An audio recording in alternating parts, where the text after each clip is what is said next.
Hey everyone, welcome back to the channel. Today in this video, we are going to talk about parameterizations with Azure Data Factory dataset, or how do we productionize the dataset with Azure Data Factory. So I'll be using this Azure Data Factory instance for the demonstrations. I'll be clicking on this author section where we will find all our Data Factory resources. As we are talking about the Data Factory instance, or which is as we are talking about the dataset instance. So here I have a dataset instance which is of type blob storage, and the blob storage is responsible for reading the JSON type of file. As you can see from the definition of this dataset, it's connecting to a blob storage using the link service, which is this. And in that storage account, whichever storage account is enabled or linked with the help of this link service, in that storage account there will be a input container, and then there will be a file name new.json expected, so that it can read that particular file, and you would see that from here you can import the schema of JSON as well. Now this is looking fine, but from the productionization point of view, I do not want these information like file path and the file name to be hard coded along with my dataset. That's not a good practice. The reason for that is, if I have multiple files, multiple JSON files which I need to deal with it, in that case what is going to happen is it will require to create multiple instances of dataset which is of same type, which is not a good thing to do. You are repeating your configuration and you are going to end up having too many dataset instances. So what we should do is we should productionize it. We should parameterize these kind of instances. So in our previous video, we have learned how to parameterize the link service. In this video, let's look at how to parameterize the dataset. So for the demonstration, I'll be creating same dataset which is of type Azure storage account. So I'm going to click on add new dataset. I'll be selecting Azure blob storage as the dataset type, and here I'm going to select the JSON as a file type so that we can mimic the same example again. But in your case, you can have any file format selected. If you're not sure about the file format, you can select the primary file format. So let's click on continue to define the name of the dataset. So I'm going to call it as in general the name of the dataset. Here you need to specify the link service. Like I said previously, we have in our previous video we have discussed how to parameterize the link service. You can also use, if you have already done that by watching the other video, then you can use that parameterized link service right here from this option. If not, then you can use you can create it watching this video. So let me show you quickly how to parameterize the link service. I'm going to call it as an LSPRM, or that's the parameterization.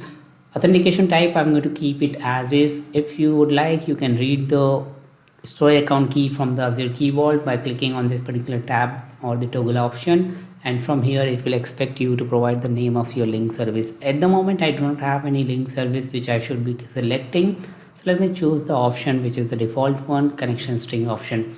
Here you can specify the name of your subscription and the storage account name, but that's, if I'm going to do that, it means that I'm not selecting or I'm not utilizing the parameterize option.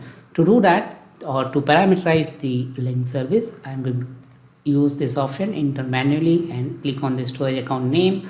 And what I'm going to do is I'm going to click on the add dynamic content. That is where I'm going to define the name of the parameter. So let's call it as a storage account name.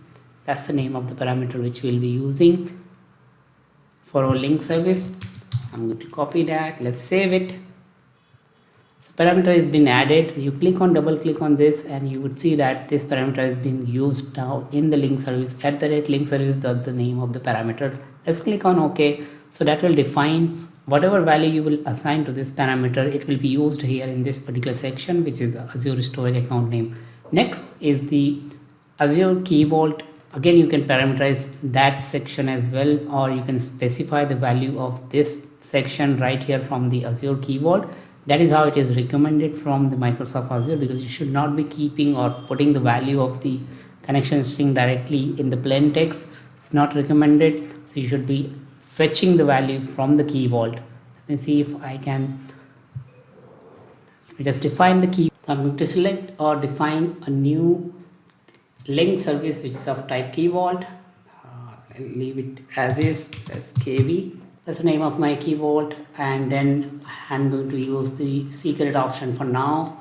Key vault name, which is I already have a key vault created, so I'm going to use the dynamic options. Make sure that you have this manage identity configured as an access policy to your key vault. So I'll go to the Azure Factory instance, and from here I'll go to the access policies, and you would see that whether you have your access policy for the data factory or not.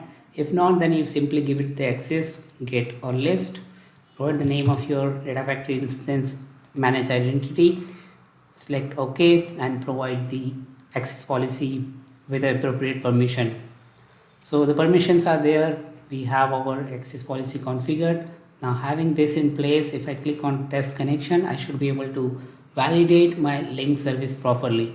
Now I'll go to the secret and make sure that I have a secret created in my Azure Key Vault. First of all, I'll go to the storage account which we'll be using. So let me just click on the access key so that I can copy that access key value.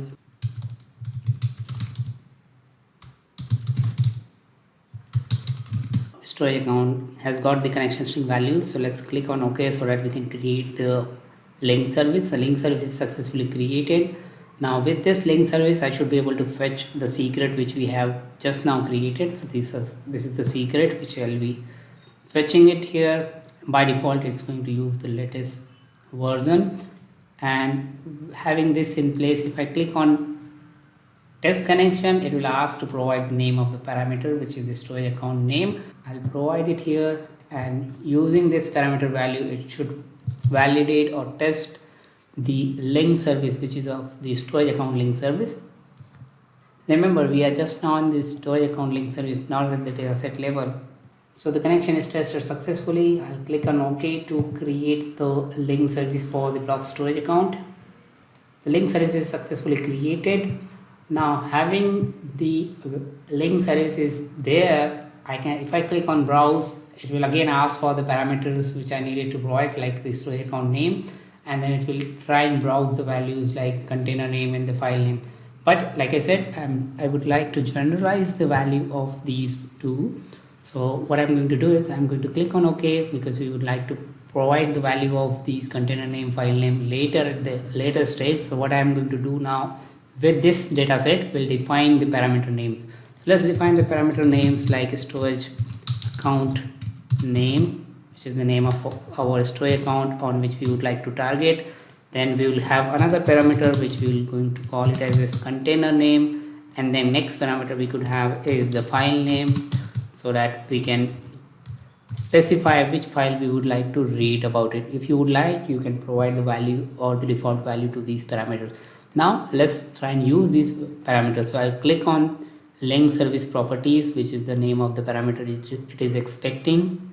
I'm going to provide the parameter name from the parameter which we have defined just now in the dataset. I'll be selecting this storage account name, and now this time it says that @dataset, which means this is a dataset parameter. So whatever is the value of the dataset parameter, which we will be assigning it to the link service parameter. Now similarly on the container path, I'm going to define or use the dataset container name parameter, and then directory name. If I have a directory name parameter, then I can provide it. If you do not have, you can again click on here and provide the parameter name. So I can call it as, let's say, directory name. So just to show you that you can define the parameter from here as well.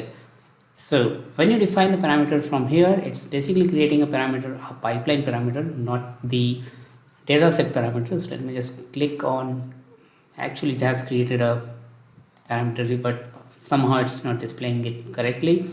So let's select the directory parameter. It was a bit confusing, but that's okay. Next parameter, I'm going to select the file name parameter. That is also okay. Now with that, our dataset is successfully ready and all the parameters we have populated. Now if I click on browse, then obviously it will ask all those values of the parameters which I needed to provide. having this, let's say we would like to test this dataset, and to test the dataset I'm going to define the new pipeline, and in that new pipeline what I'm going to do is I'm going to add a new storage location or lookup service. Let's say we would like to use a lookup service, because lookup service would require to have a dataset in place. Let me see that.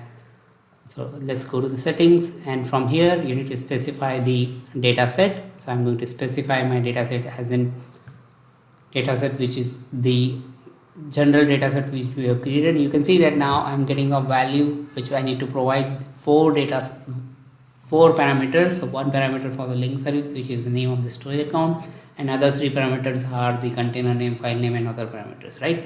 So this is how you can parameterize your dataset and you can use it in your pipeline. So if you simply pass the value of these parameters, you should be able to use it as is. That is it in this video. I hope you have found this useful. If it is, please give it a thumbs up and do not forget to subscribe to the channel if you haven't already. Thanks for watching it. See you in the next video.